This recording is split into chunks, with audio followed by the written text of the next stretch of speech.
Good morning, good afternoon, and good evening, everyone. Welcome to the 2021 APRU Sustainable Cities and Landscapes webinar series.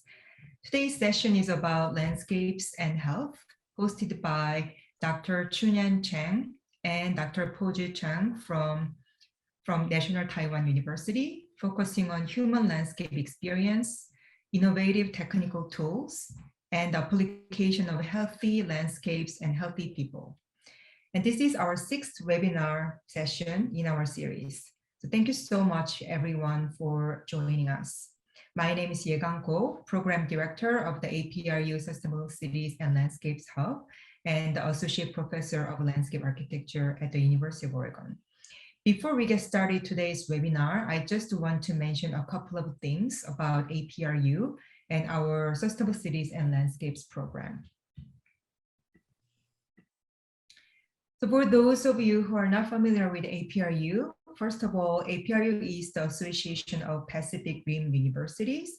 It's a network of 60 leading universities linking the Americas, Asia, and Australasia. We leverage collective education and research capabilities of our members into the international public policy process. The Sustainable Cities and Landscapes program is one of the APRU's primary research programs, and we collaborate on effective solutions to the challenges of the 21st century. So SCL Hub has 19 core member universities across the Pacific Rim, and the hub is housed at the University of Oregon.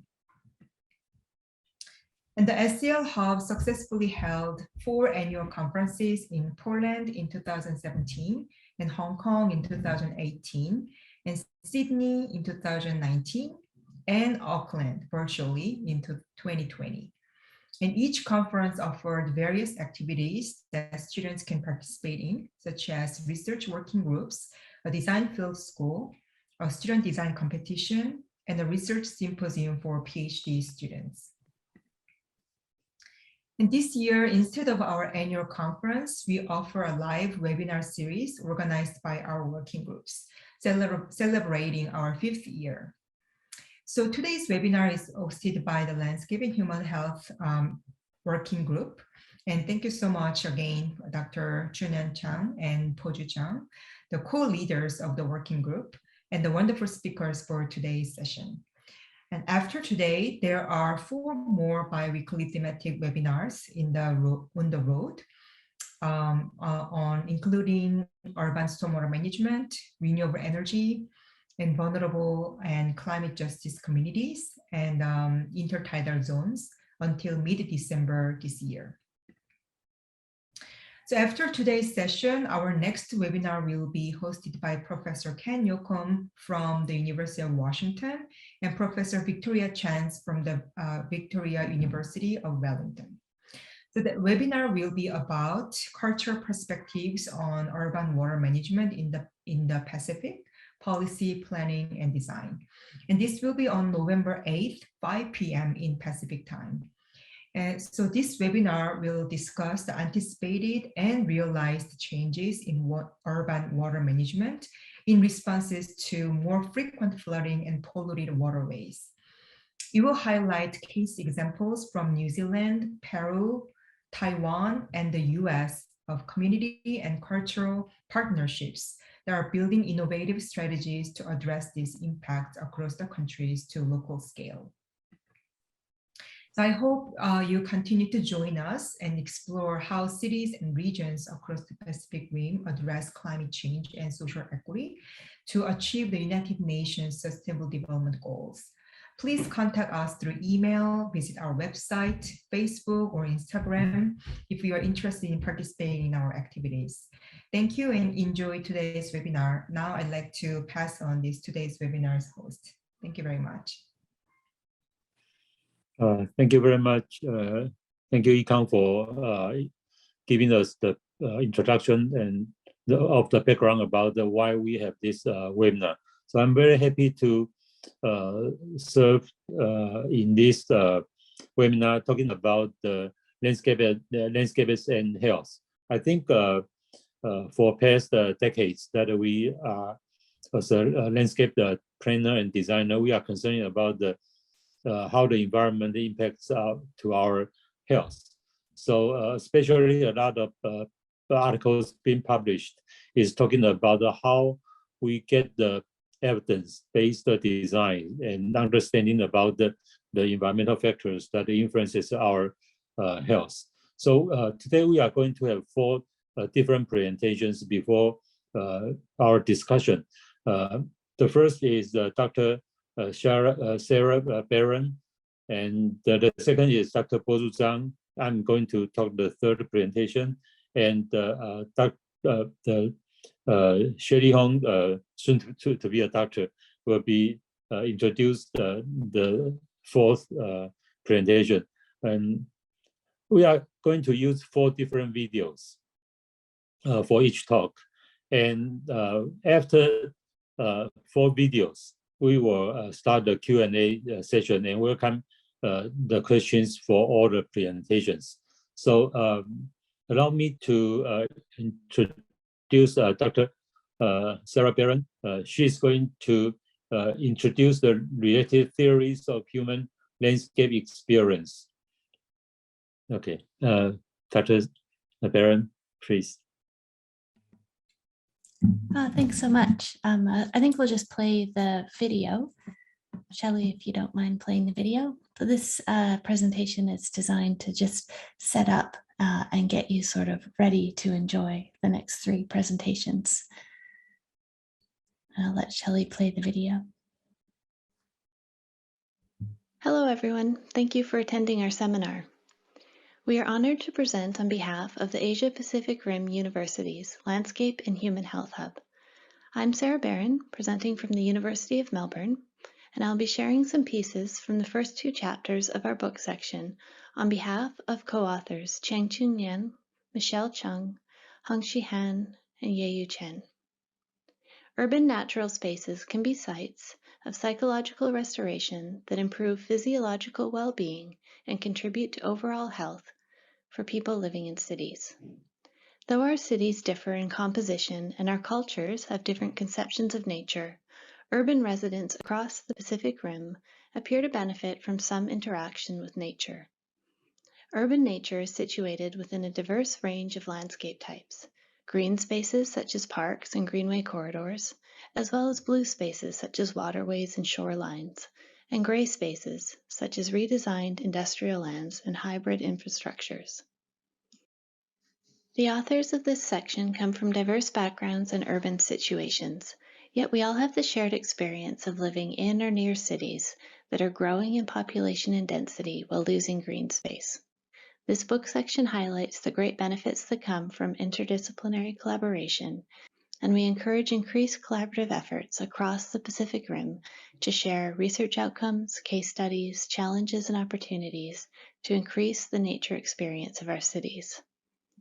For my presentation, I'll talk briefly about how we define nature differently across cultures, highlight a few nature benefit theories, and talk briefly about designing healthy landscapes. We'll start by talking about some cross-cultural definitions of nature as a way to understand some of the nuance and benefits of communicating both between disciplines and between cultures.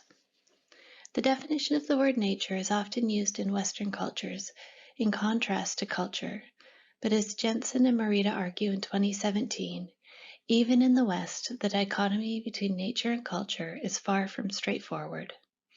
They suggest that it is more appropriately understood as a matrix of contrasts, rather than a dichotomy.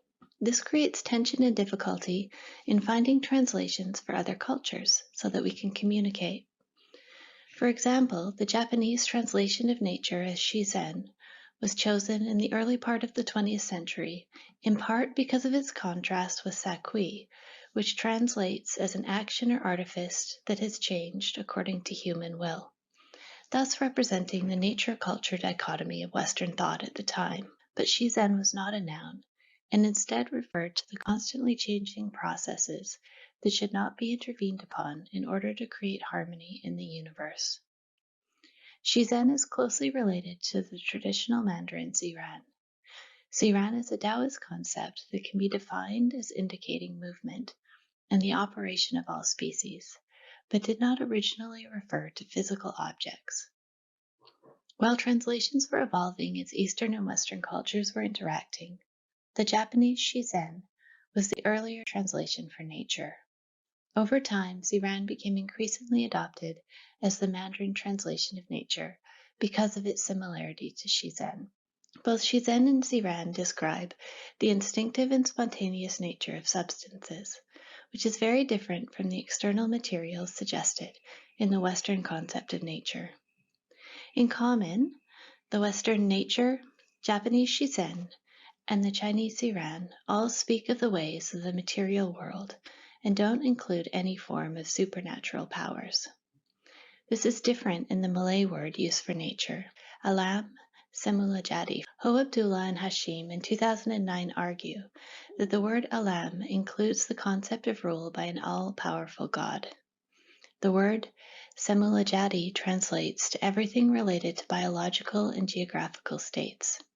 Here we have a much wider use of the word nature that includes reference to the supernatural. Moving to the Philippines, the word for nature in Tagalog is kalikasan. This refers to both health and nature, which is an appropriate concept for this book section. In the understanding of kalikasan, human-made objects and interaction are not considered part of nature.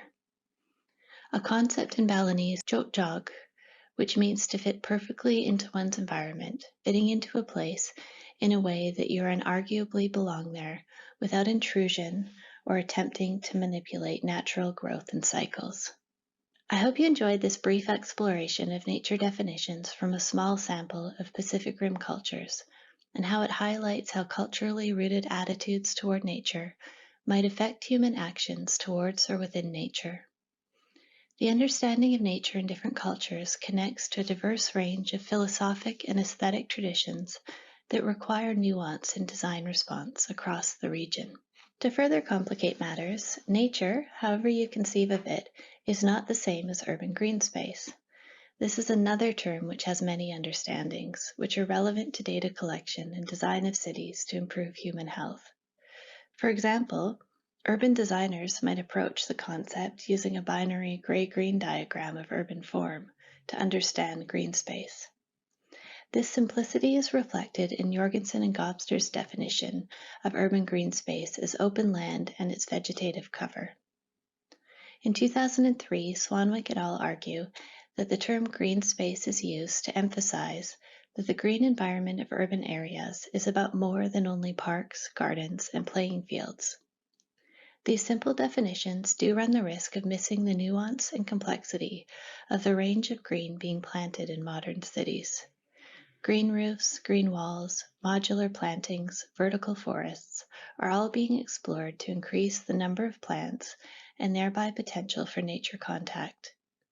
While much research has focused on urban green spaces, urban blue spaces and some gray spaces make up important components of urban nature's contributions to human health. In a recent study by Rugel et al., the authors found that the availability of blue space was associated with reductions in depressive disorders. Similarly, urban gray spaces have long been acknowledged for their contribution to social interaction within cities. Public space, whether green, blue, or gray, has potential to contribute to positive human health outcomes. The matrix of residential habitation, built infrastructure, and green spaces varies immensely across the rural to urban transect. Studies have looked across this gradient to understand differences in landscape types. Generally, the balance of gray to green gets higher closer to city centers. A recent study of green space changes across Asia-Pacific cities found the biggest changes in suburban and exurban areas. Jin et al. In 2020 found that along the urban to rural gradient, Asian cities had much better connected vegetation and greater vegetation increases than North American cities. The authors argue that planning strategies such as green belts, green wedges, and extensions have reduced green space fragmentation in some Asian cities. Here we share two case studies to highlight how communication between our cities can help us share stories of success across the region. In Vancouver, the Rain City strategy was adopted in 2019 to reimagine rainwater in the city. The strategy includes a performance target to capture and clean at least 90% of annual rainfall. The strategy includes pilot projects and significant investment in green infrastructure. Across the Pacific, in Manila, a city with limited remaining forest cover, Araceros Forest Park is a 2.2 hectare green space within the city and is considered as the last lung of Manila. The park is managed collaboratively by the city government, a local NGO, and other interest groups. A recent study surveying social valuation of ecosystem services found that air quality regulation and climate and temperature regulation were the most highly ranked by study participants for this park. These two brief cases highlight strategies that were born of local context, but can be held as inspiration and adapted for other contexts and cities. While we highlight the range of nature benefit theories that have emerged in the past 50 years and describe relevant studies that support these theories, we live in environments that don't reflect our new knowledge. This is the local park for my house, surrounded by 6 to 8 story apartment buildings with mostly turf grass and a few small trees. We know that these aren't the types of environments that foster strong human-nature connections, and yet this is what keeps getting built in cities across our region. Now I'll walk through 4 theories to help us understand how humans connect with nature. In 1892, William James divided the concept of attention into voluntary attention and involuntary attention. Voluntary attention is selective focus on something and requires effort.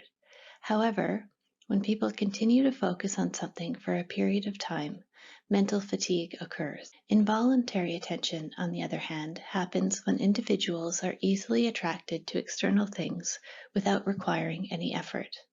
In 1989, Kaplan and Kaplan proposed the attention restoration theory based on these concepts, which asserts that people can restore direct attention fatigue by connecting with a natural environment. Around the same time, the stress recovery theory was proposed that emphasized that after observing or being in contact with nature, a person who is under stress will experience emotional and physiological recovery.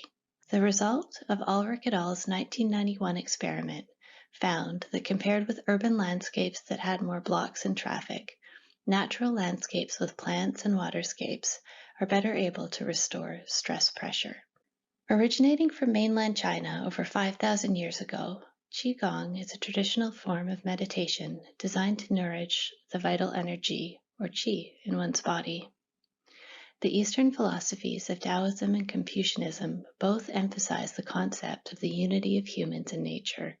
The notion of qi is an objectified power that can be manipulated and experienced. Finally, the idea of mindfulness comes from Buddhism. Mindfulness is a state highly focused on the current event with non-judgmental attention and awareness and consciousness, which not only relates to meditation practice, but also enhances happiness. Through mindfulness, practitioners can rid themselves of an unhealthy state, behavior, or habit, and then adjust their self-regulation behavior to obtain happiness. With all of these theories in mind, it is important to ask the question, what is a healthy landscape?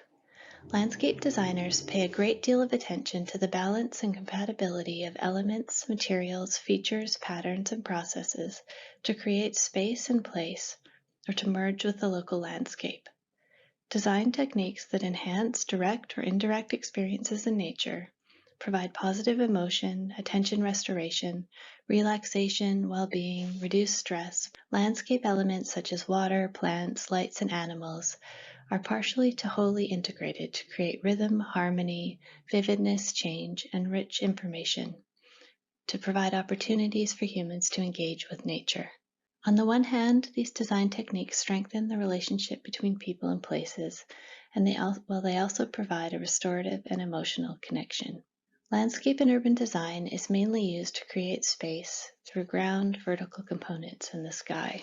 A study by Chang et al. In 2016 tested the relationship between different degrees of biodiversity and physiological healthy indexes, and showed that rich biodiversity and urban and natural environments in Taiwan seem to have no negative effect on people's physical health. Therefore, attention should be paid to future sustainable landscape planning and biodiversity design techniques. Research related to calculating the landscape structure index from bird survey data and aerial photos in Taipei indicates the main factors affecting diversity of birds are landscape structure index, green space, the connection of bare soil, and the average shape of the closest body of water. In addition, a review paper by Wu and Cheng in 2020 discussed different landscape structures in Taiwan and highlighted ecological planning principles that help to transfer landscape ecological knowledge into practical design. From landscape ecology and urban green infrastructure to human living scapes, balancing the application of these studies in practical ecological and human life presents a concept of ecology and sustainability that is incorporated into human-nature interaction. There are many ways that COVID-19 has brought global countries together. One of these is the nearly universal role that outdoor, accessible public green spaces played in helping people deal with stresses of isolation and encouraging healthy behaviors.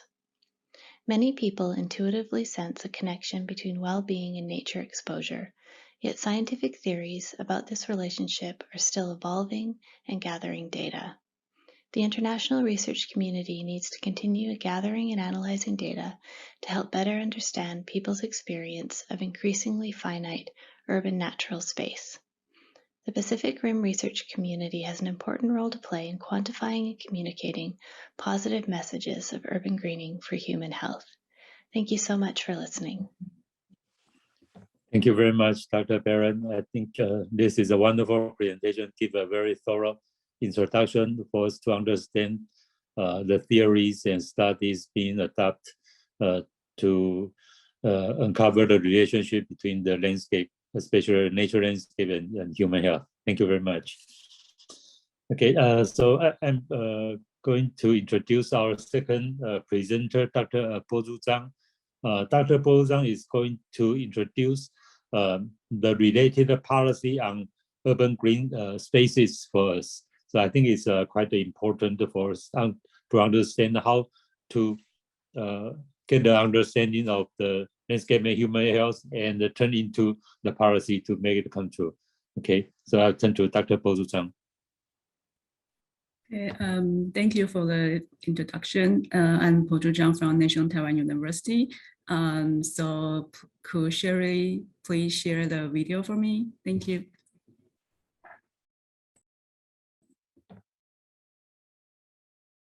Good morning and good afternoon, everyone. This is Bozu Zhang from National University. It's my pleasure to share the information about the policy regarding to green space. In this chapter, policy related to urban green space and different spatial scales are discussed. This draw on theories and cases to present a deep analysis of the ultimate goals of urban green space planning and the public health infrastructure related to it.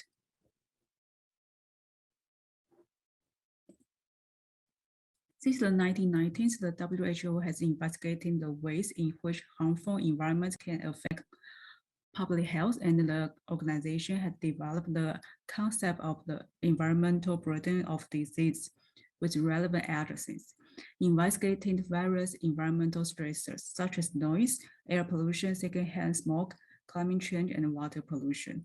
In general, long-term exposure to stresses can cause health problems such as emotional disorder, social withdrawal, insomnia, and hypertension. Urban heat and air pollution are two most discussed stressors. It is important to use urban green space to ease the negative impact of the city on the environment and the human being, and to achieve sustainable developmental target. Management professionals must consider topics related to urban development and planning. The United Nations has released 17 Sustainable Developmental Goals in 2015, towards tackling climate change by 2030. 3 of the SDGs are related to health and urban planning, just like in this slide. Goal 3, 11, and 13 All the goals are to create a clean, safe, and sustainable city environment for its residents without worrying climate change and environmental stressors. In response to this, many countries developed two types of strategy: adapting urban heat and mitigating urban heat effect. Importantly, the strategy for cooling could be implemented at both community and city levels. At the community level, there are two urban greening design strategies. The first one is to increase the coverage of tree and other vegetation types and green covers. Increasing the amount of urban vegetation has always been one of the important practices for moderating the microclimate. Tree and planting provide cooling, which reduce temperature, and can additionally reduce rainwater runoff, service soil erosions. The second strategy for community greening design is for residents and business owners to install green roofs. Based on previous research and the current issues of climate change, many cities have developed policy related to urban planning and greening to reduce negative health effects caused by it. Public health and sustainable infrastructure have been developed to mitigate the heat and air pollution from the country level, such as national special plans, to the city level, such as wind tunnel, street greening, and green roof. Urban greening policy related to health in Pacific Rim countries such as China, Singapore, and Australia has been introduced in this chapter. So the natural disasters such as the flood, drought, and the sandstorm have happened frequently in China. Green to Green program and the Beijing City Master Plan are the strategies that were used to cope with the air pollution and urban heat. In 1999, the three provinces took the lead in carrying out the pilot program of returning farmlands to forest, and this was the prelude to the Green to Green program in China. The objective and the task of the project includes the afforestation farmland by 2010. In 2019, China oversaw the return of 199 million acres of farmland to forest and greenlands. The forest coverage rate in the project area has increased by an average of more than 4 percentage points. The forest and the vegetation have increased significantly. The wind and the sand hazel and the soil erosion have been effectively contained, and the ecological state have significantly improved.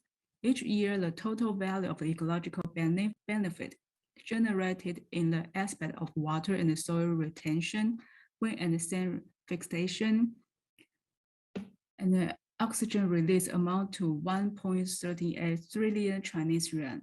There are 41 million rural households participating in the implementation and returning farmland to the forest and the grasslands, benefiting 158 million farmers directly. The other is the Beijing City Master Plan. In this plan, the city government announced 8 chapters and 135 articles for further urban planning to improve human health and the urban environment. One of the articles described carrying out ecological restoration, building ecological network to improve the quality of ecological space. 3 strategies are proposed to reach the goals. First, they call for the construction of a multifunctional and multi-level greenway system composed of the nature and human resources such as green space, rivers, lakes, scenic spot, and the historical park. By 2020, the total length of the city, district, and community 3-level greenway in the central urban area will increase from about 300 kilometers to about 400 kilometers.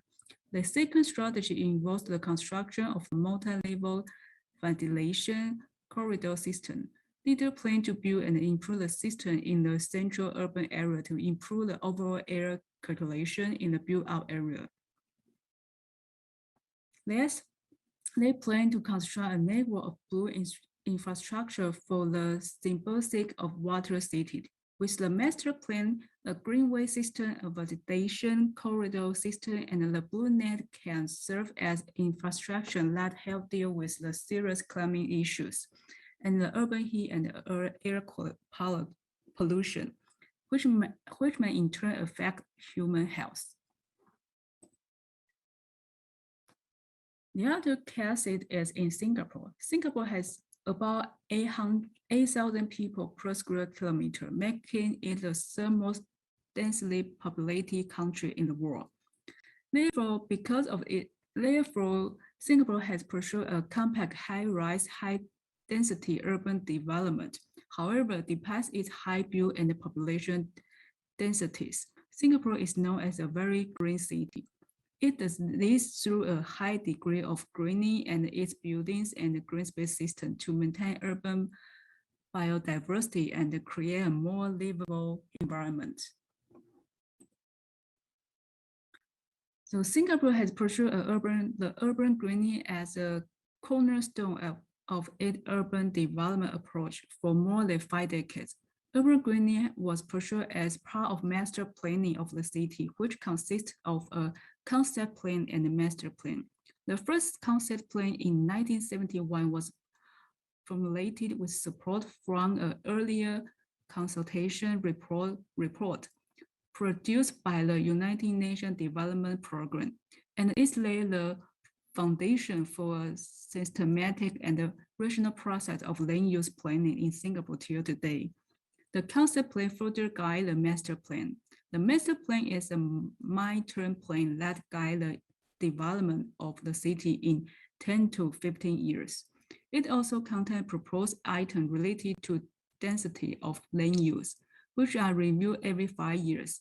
Among them, the master plan project for livable and inclusive community include greening and recreation-related green space planning and the facility construction plans. So the detail of these plans will be introduced according to the plan scale. The other case is from Australia. In 2018, it expects Australia to face major change such as urbanization, population aging, industrial transformation, and climate change by 2075.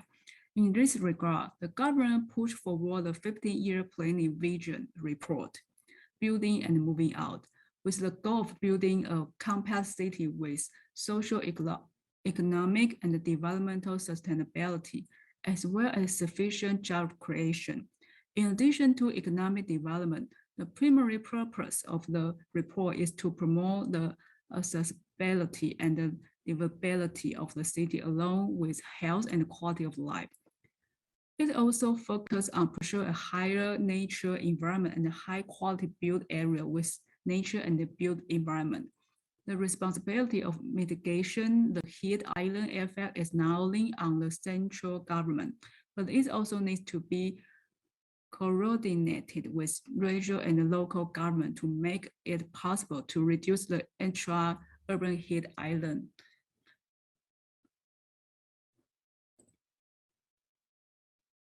So the cases is from different cities. The first one is Melbourne, the second largest large city with high proportion of green space. It's facing an increasing serious urban heat island effect.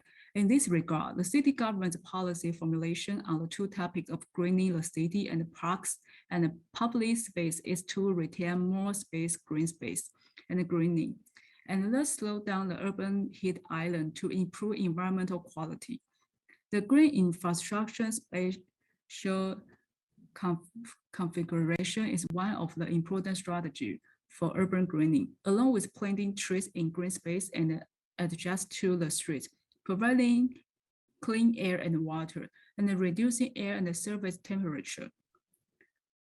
The greening methods such as roof greening and roof garden planning are planned for the high-rise building under development. The other strategy is green space reservation. The open space strategy within the topic of parks or public space is mainly focused on the continued growth of the future population and the increasingly serious urban heat island problem. And it expects to promote ecological diversity and the city's mental health in the open space planning policy by 2027. By improving the quality of the parks, gardens, and the conservation space in the state of Victoria, the area will be converted to public use for recreation, conservation, outdoor sports, and gatherings. With this strategy, it is emphasizes that all future open space must include design principles for reducing urban heat, which include increasing the number of rural material, planting long-life trees with open canopies, combining turf with rainwater harvesting, and following water-sensitive programming principles. The idea is to achieve long-term cooling through a combination of increasing vegetation and open space planning. The other two strategies are urban streets and urban afforestation. The first one is in Darwin, a livable and strategically located city in northern Australia, and which is expected to create a cool and green city plan in response to the increasing benefit of addressing urban heat island. The one case is about the Darwin Living Lab, which was established as an urban commercial center to be used as a demonstration area. The first stage was covered with white pitch. It also featured shading facility, and the paving material was replaced. Then the existing shade structure was reinforced and the green principle were applied to the sidewalk to improve walkability. Finally, the committee was established to guide the selection of tree species to improve the overall environmental resilience and slow down the formation of heat island. The last one is urban afforestation. The most well-known urban afforestation policy in Melbourne is the urban forest strategies, positioning the city as a leader in urban afforestation as its strength to provide a complete ecosystem, taking into account the physical and mental health of the living environment of its citizens and adapting to and improving extra climate. A spatial analysis of the city, which identify areas with lower coverage, lead to these areas set as first to be included in the planting plan. This is ensuring that the new street has a sufficient canopy growth potential and sufficient underground space and water resource. The solution range from small-scale change, such as reusing the abandoned building area, reconsidering tree species selection, to urban planning strategy. All of these policies require cooperation from central, state, and local government. So overall, in this chapter, the effect of climate change on urban health has been discussed, as well as the solution to deal with urban health issues at both the country and the city levels. In conclusion, the main strategy for dealing with urban heat and air pollution at the country level involves first, afforestation, or returning farmland to forest and the grasslands. And the second, creating a high degree of architectural greening and the green space systems to maintain urban biodiversity and create a more livable environment. With regard to the city level, there are three main strategies. These are on the small, medium, and large scales. The small scale, such as green roof, green wall, and the green upgrade coverage, involves increasing the greening ratio of both building surface. The medium scale, such as neighborhood and street greening, has to do with planting trees in park green space and streets. providing clean urban air and water source, reducing air and surface temperature, and greening the sidewalk to improve walkability. Large-scale scale, such as urban park, urban green belt, and the wind tunnel in the city, have to do with constructing a multifunctional multi-level greenway system, a multi-level ventilation corridor system, and a build net system for the symbiosis of water city. The policy of public health and urban planning in this chapter could achieve the 3 goals of SDG, such as Goal 3, Goal 11, and Goal 13. So it's the content of this chapter. Thank you so much. Thank you, Dr. Pozu Zhang, for a very nice presentation. Mentioned about the several experiences from like Beijing, Singapore, and Australia. I think it's quite important for us to understand how to use the policy, make the policy influences the plan, the landscape planning plans, and in the long run, it will influence the structure and the pattern of the green belt, green structure, and that in the long run influences the healthy benefits of the residency in the urban area. So thank you very much, and especially I think we can discuss about how the like the urban heat, the air pollution, or the water quality, and how they related by the policy to human health. Thank you very much. Thank you. All right, let's move to the third presentation. So maybe Sherry, could you start the presentation?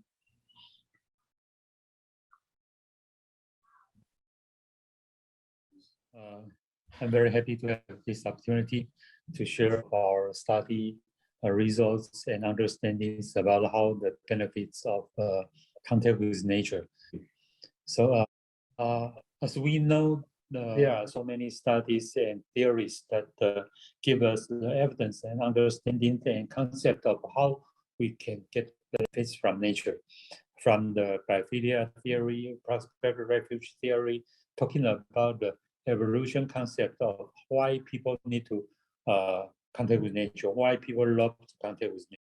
That we're talking about the benefits of well-being, happiness, all these kind of mental benefits, also the physiological benefits. But the problem is we start thinking about how we measure and what kind of instrument or what kind of the device that can help us to understanding why and how much, in what kind of level can we get benefits from the nature. Allow me to give you an example from a report of the National Geographic.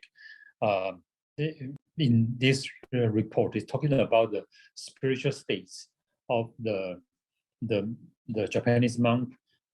He is training himself under the waterfall, and they measure the brain activations of the monk, and several other studies measure the brain activities of the high-tech, high-stress office workers, comparing their experience when they has the opportunity to shoot outdoor and have the outdoor education activity.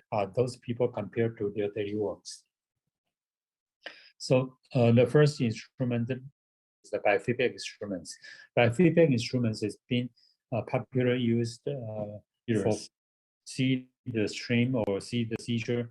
How those things influences your perception and react from your body with the indicators like the EEG, we call it the brain wave, or the muscle tension, EMG, or the finger temperature, or the skin conductance, other kind of physiological responses. The machine, it helps to record very minor changes of your body indicators.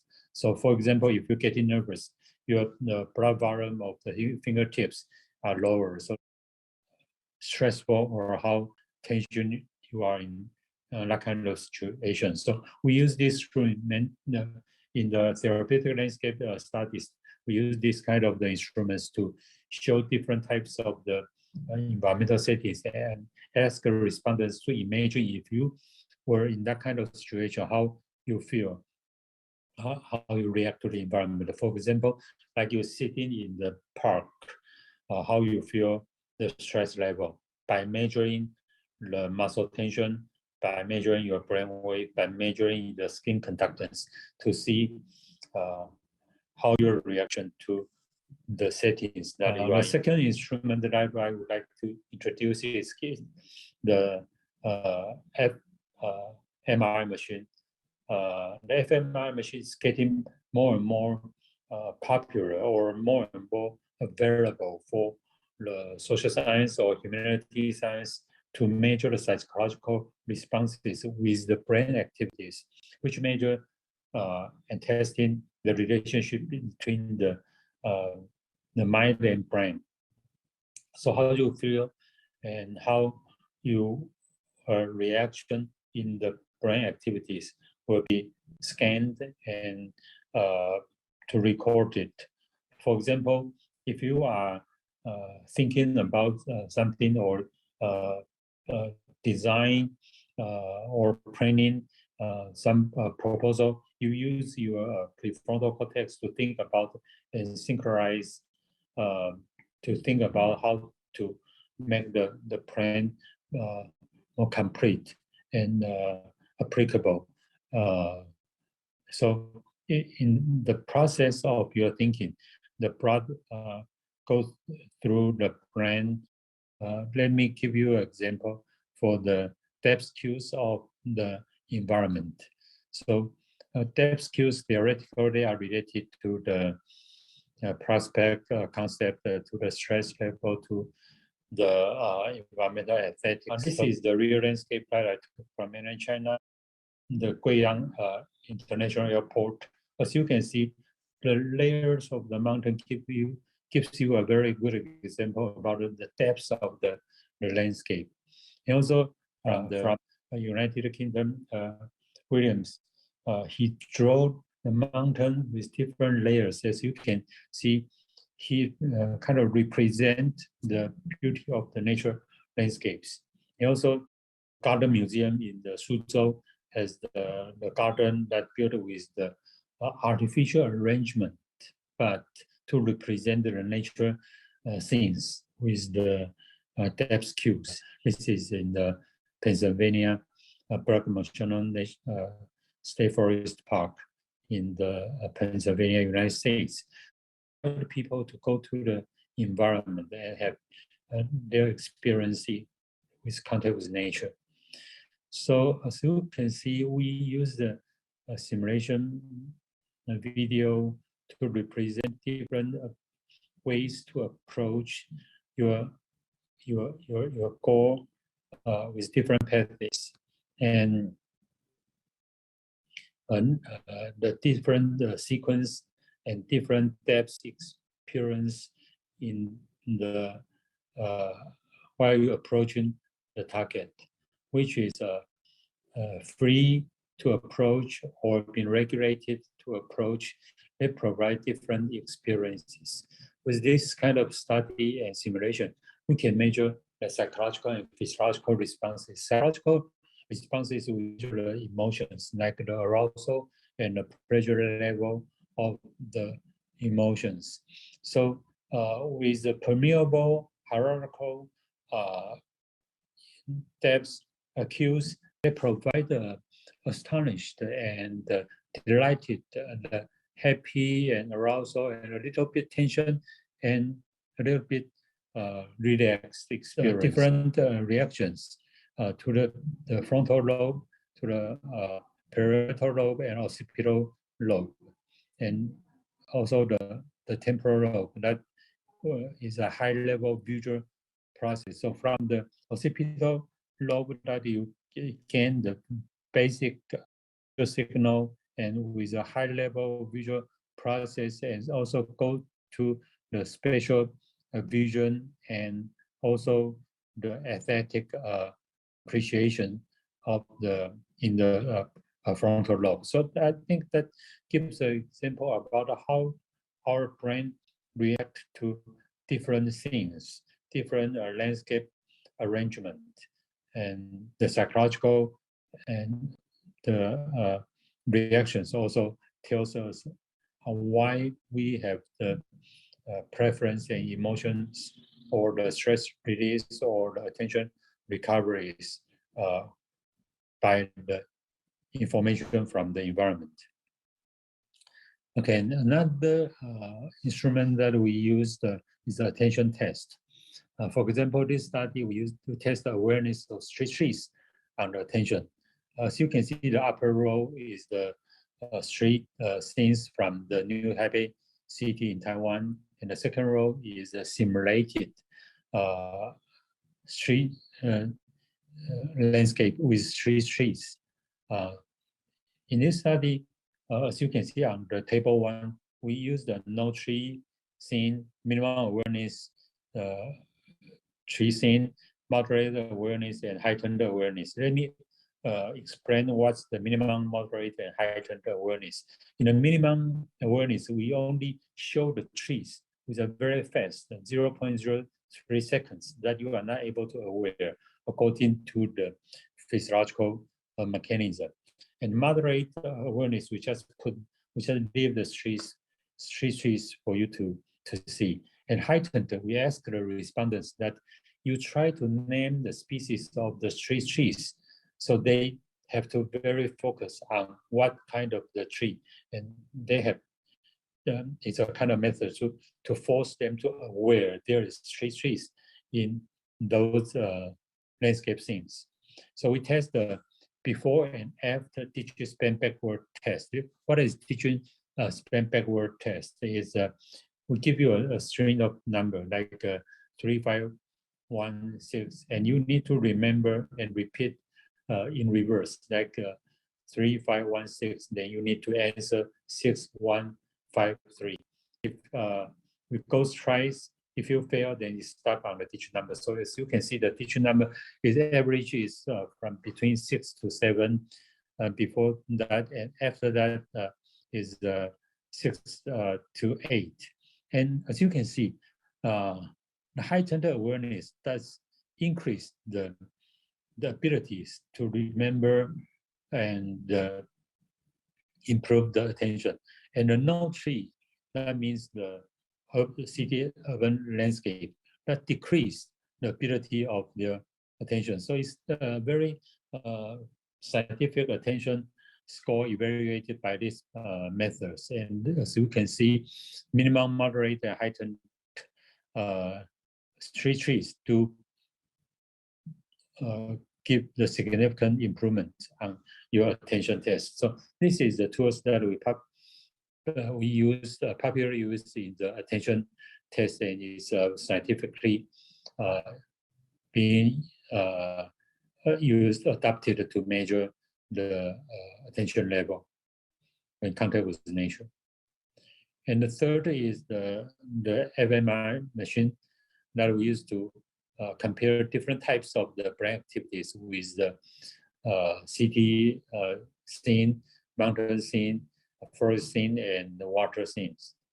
As you can see, I don't have time to go to the detail, but I would like to introduce the article that we published in Landscape and Urban Planning. We use the functional magnetic resonance imaging to analyze brain region activities when viewing different types of the landscapes. And as you can see, I would go to our findings very quick. That our findings is the water landscape to provide benefits to the actives of the singular gyrus. And singular gyrus is related to the pain processing, emotion, memory, and self-regulation. And self-regulation and memory are all related to the attention. It's a very important area, brain area. So as a designer, I would like to go through very quick. Is the designer, we are thinking about the future of the environment after the design. The image itself is a very useful tool for the designer to think about their design.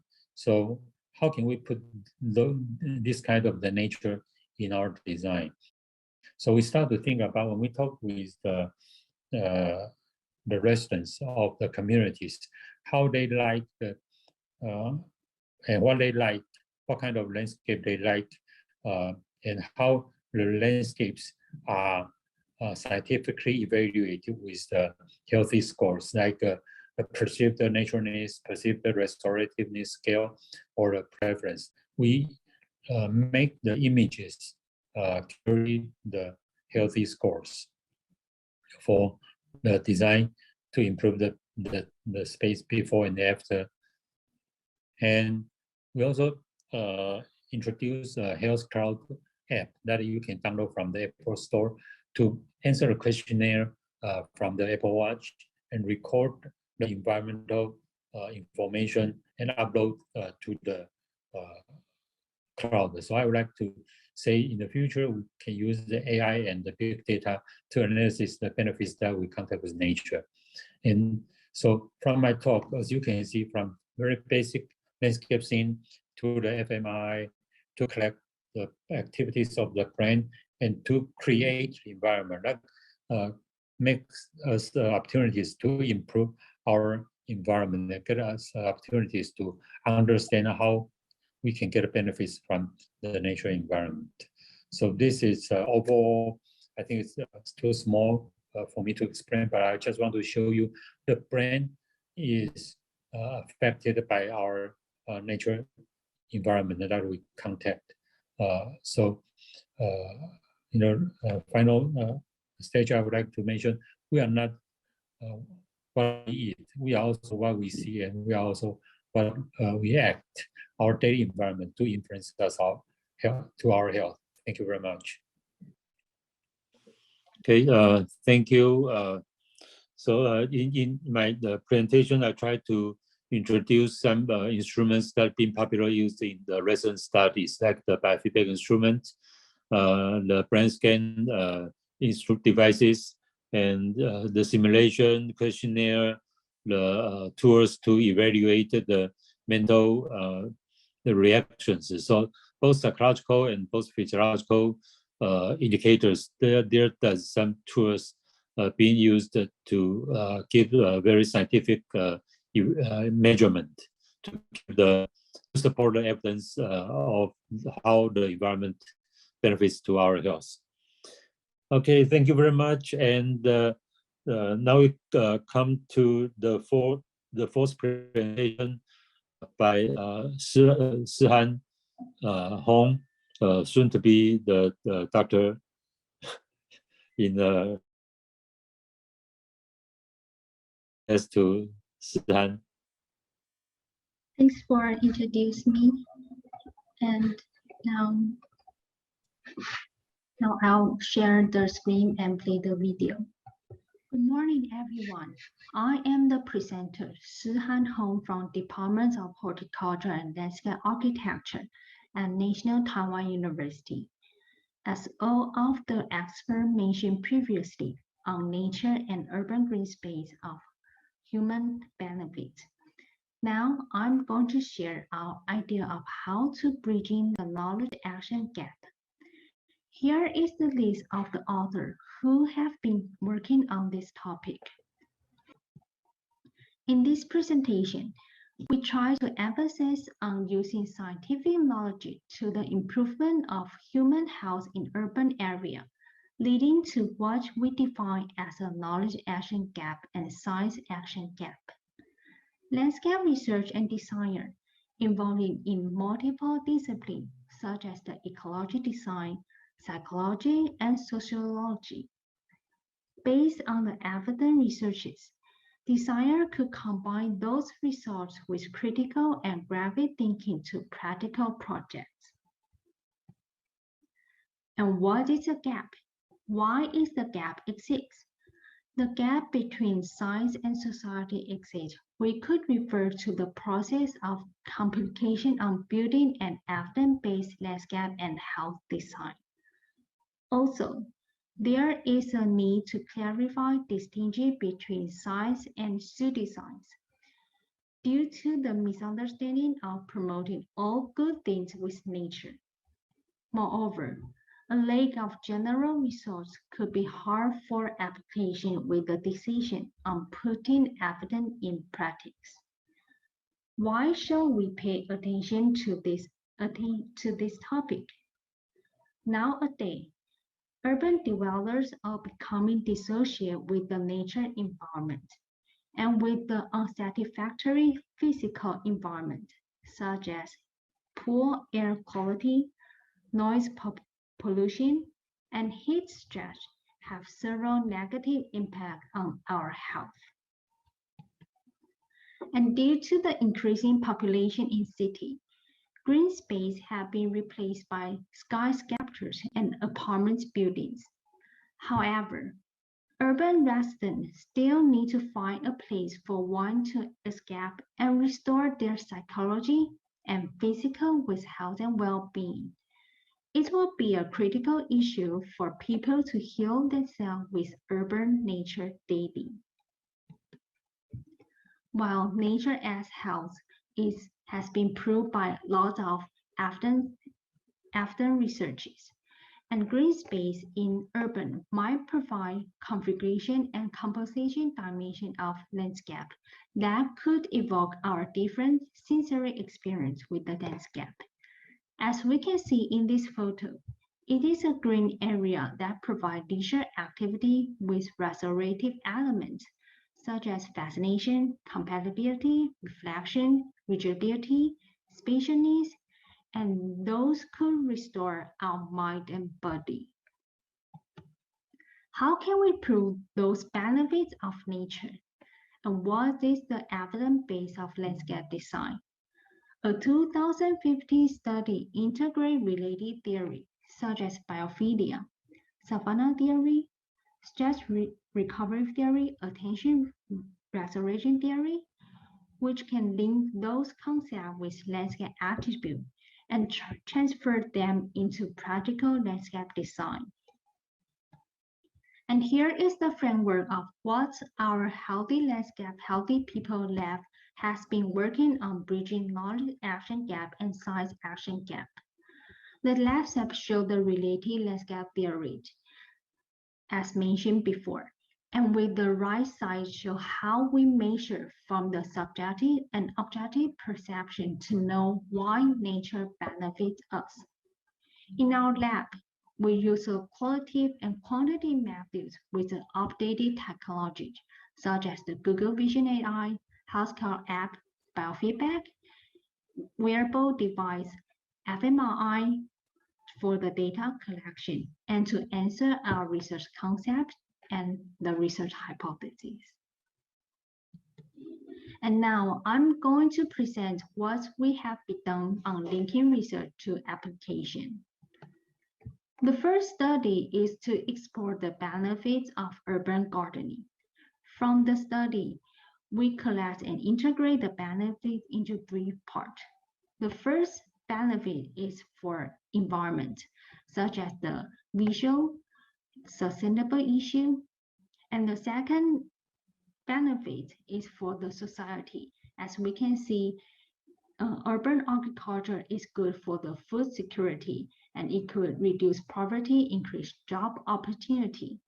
And also there are some environment education. And the third one is for the individual health. Besides, urban agriculture including horticulture therapy, which is a new medical science to stimulate the sense and achieve the goal of releasing stress and mental discomfort with plants for people of all age. And according to those benefits, recently our lab have done 2 types of research to know what horticulture activity provide health benefits on children and adults. For children, we found out horticulture activity could release pleasure, health status, and taking care of plants, also increase the experience with the nature. And for the adult, compared with non-participant gardening activity have a positive impact on brain activation and also stimulate a positive emotion status. Those results could be a strong evidence base on promoting the environmental educational project in Garden Taipei City Plan. Not only experience nature and having fun, but also link the meaning of why gardening benefits to our human health. And the second study is for the urban parks. Dian Forest Park is in the center of Taipei, Taiwan, which is known as the lung of Taipei City.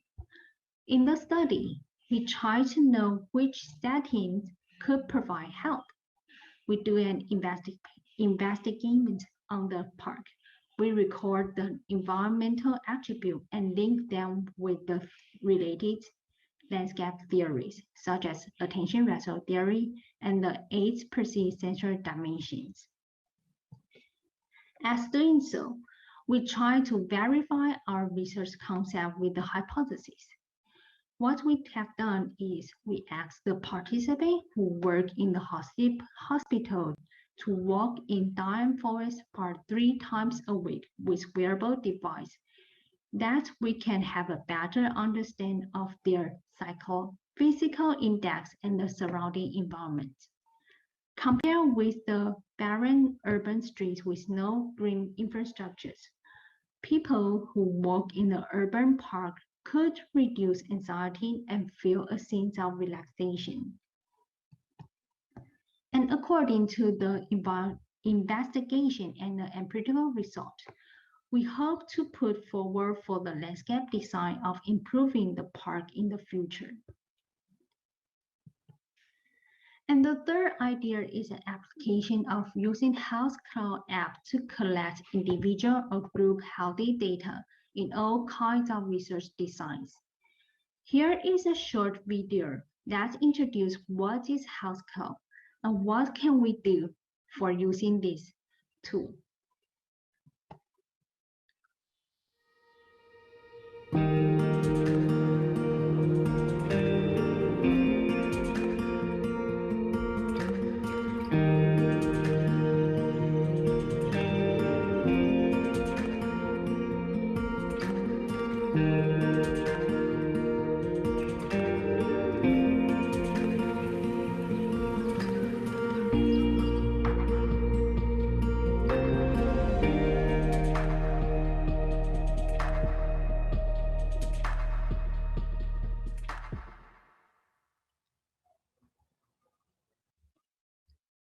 So after the short video, we can have a short glimpse of what Health Cloud can do. And after the data collection, we might get a better understanding of the landscape and health information for both researchers and participants. For researchers, we can go further to compare those images that are uploaded by participants with a healthy landscape score built by our lab with the empirical database.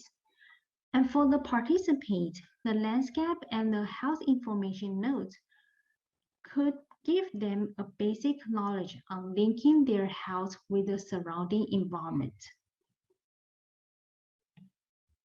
Now, I would like to close out this talk.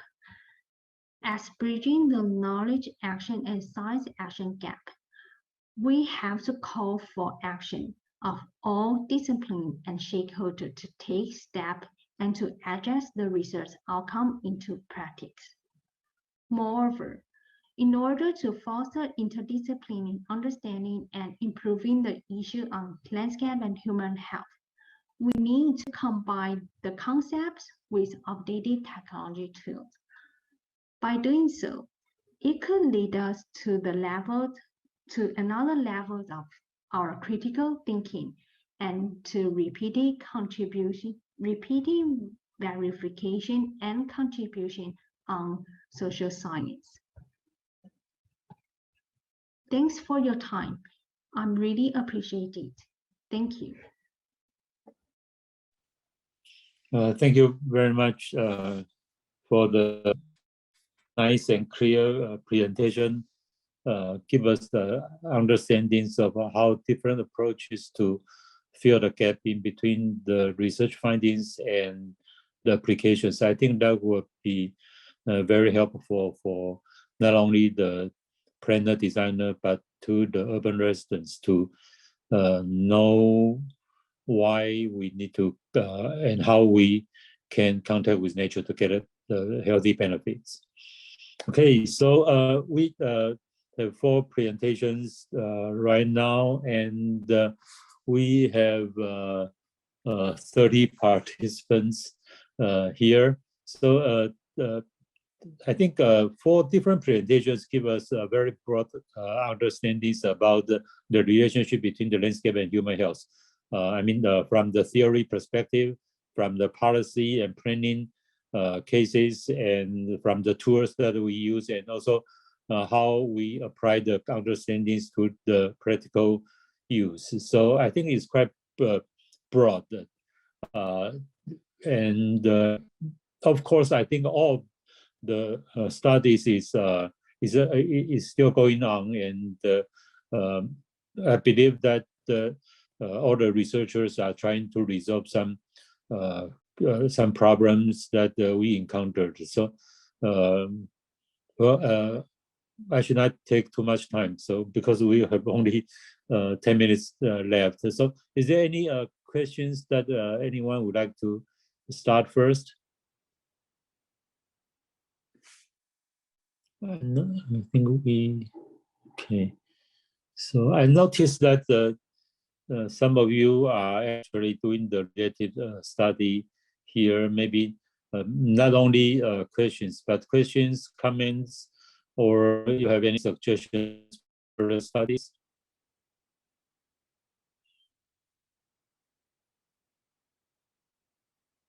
Like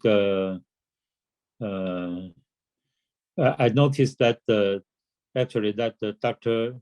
Qingwen is here, the department head of Arizona State University in the design school of Department of Landscape Architecture. Dr. Chen, are you here?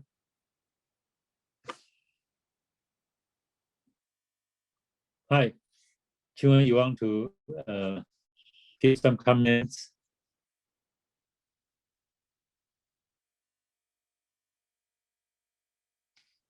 Can Dr. Chen, I'm not familiar with the webinar system. Hello? Hi, yes, we hear you. All right, thank you. Yeah, thank you for the panel. It is really refreshing and innovative research that really going to the other realm of how the health and how access to nature, right, really influence our well-being, and also how that related to landscape and sustainable landscapes and cities and in this forum. So I think it's pretty overwhelming of thinking about how the connections of brain functions, and starting with the relationship, right, how we define with nature and the people, and kind of going through all these different topic research. I'm wondering maybe a more of a general kind of discussion point for the whole panel. How do you see that when we go into the understanding of like a physical connections to nature, does that help us to rethink about the relationship with nature? Do you find that being a linkage and implications of how we can take on to re-examine that relationship? Mm-hmm. Yeah, thank you very much.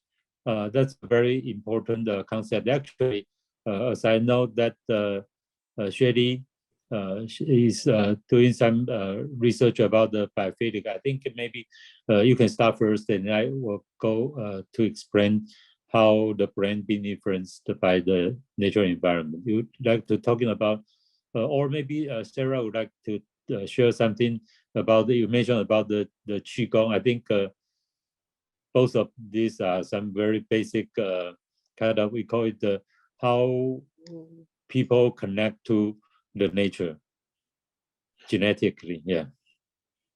Sherry, you want to start first? Okay, thanks for your questions.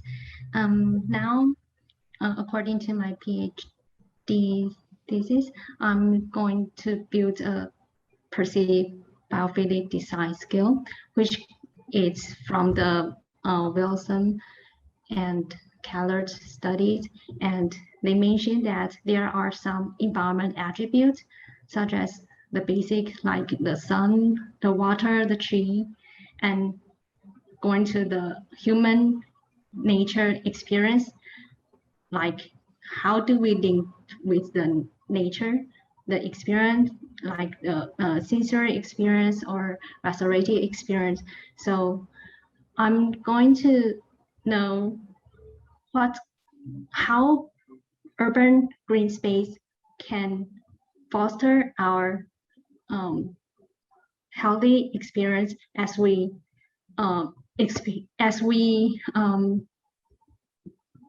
experience their place, that of the places in the urban area. Mm-hmm.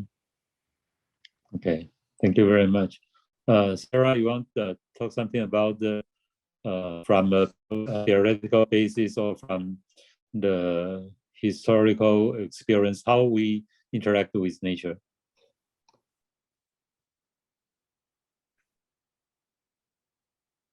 Oh, you might, you mute. Unmute, yeah. Sorry, I have two mute buttons. Forgot to click both. I think it's fascinating doing this project together because you guys brought a lot, like I think Shelley wrote a lot of some of the things that I presented, but we have all these cultural connections and understandings to nature. And so I presented 4 of 15, 20, 30 theories about how we connect to nature. And I don't think anyone is exactly the correct path for everybody. I think they speak to many different ways that we engage with nature. And so this research is very complex because every individual has a different reaction to urban nature and might need a different type of urban nature experience. But as we group them together, and you guys are doing such amazing research, sort of figuring out how things are happening in our brain, we're really starting to make these connections very well. But I don't have much more to say beyond that, and that we need more research. Yeah, thank you very much. I think doing this kind of research is pretty fun, yeah, to understand and to get benefits. Dr. Bozu, do you like to? I know you have done something related to the senior person, and sometimes I'm a senior person right now, so I feel like to contact with nature. So would you like to maybe give us some more information about why we need to contact with nature? Okay, so first of all, you didn't fill the requirement for my sample size, so you are still young. Okay. Thank you. Yeah, You're very kind. Yeah, I think actually I can also answer a question about from the, I think it's Kathleen, how to encourage a resident to take action in improving their urban and suburban environment. My research is about to evaluate the objective park environment and also do an on-site survey about the user, especially for the senior. So based on the analysis, then I will get some kind of design criteria about how to improve the environment and to encourage people to do more exercise or outside activity at the park. So it's based on the analysis. So I will understand what kind of facility or what type of outdoor space can encourage older adults to do more like the walking around or do some exercise or the jogging, something like that. So based on this kind of research, I can have some like the formula. So I will understand how many bench they need, or how bigger the space they need. So I think I could do some like the evidence-based design for the future park improvement. Okay, thank you very much. I think that's very important. So I'm sorry, actually I'm running out of time, but for the brand, I think our lab is continue working on that, especially like as we can see that we get the all kinds of the sensory experience from the natural environment, from visual, from your smell, from voice that you hear from the natural environment, all go through the brain. So actually the brain from different portion of the brain, from different network of the brain that's been activated by the environment, what you see, what you smell, and what you hear. So I think the brain itself is a broad new, well, actually it's open a new window for us to think about how we can understand the brain reaction and to improve our landscape planning and design work. And of course, we would like to achieve the goals of the sustainable city landscape. So I think I'm run out of the time. So if you have any question or you would like to review, I believe that the whole program is being recorded. So I would like to thank Yikang and the Grace. They've been working very hard to make this happen. So Yikang, you would like to make a conclusion? Yeah, thank you so much for this wonderful webinar, and sorry again for the technical trouble during the session. And thank you for rejoining and continuing the really fruitful conversations. And I think everyone feel and acknowledge the importance of nature on our health, including myself, especially during the pandemic. So I learned a lot from this session, and it's really exciting to see that how we collect a lot of data through like smart technologies and like medical devices to accurately measure the performance of landscapes. And I really feel the nature as a public good, and also like it's like a social welfare and basic need for everyone. Yeah. So I hope that we can really take these actions for helping our all communities, including some of the like marginalized communities that haven't been able to get much benefit from. So yeah, I really appreciate everyone's effort, and I'm just sharing the link for the next webinar again, just to remind everyone that on November 8th, 5 p.m. Pacific time, yeah, the next webinar will be on the urban water management. And for today's attendees, everyone, yeah, we will share today's recording to all of you as soon as it becomes ready. So it usually takes a week or two. So we will share our recording as soon as it's ready. So please stay tuned. And yeah, please register for the next webinar. And I hope you have a great morning and afternoon and evening, wherever you are. Yeah, thank you so much, everyone. Yeah, see you next time. Thank you. See you. Bye-bye. Bye-bye. Bye.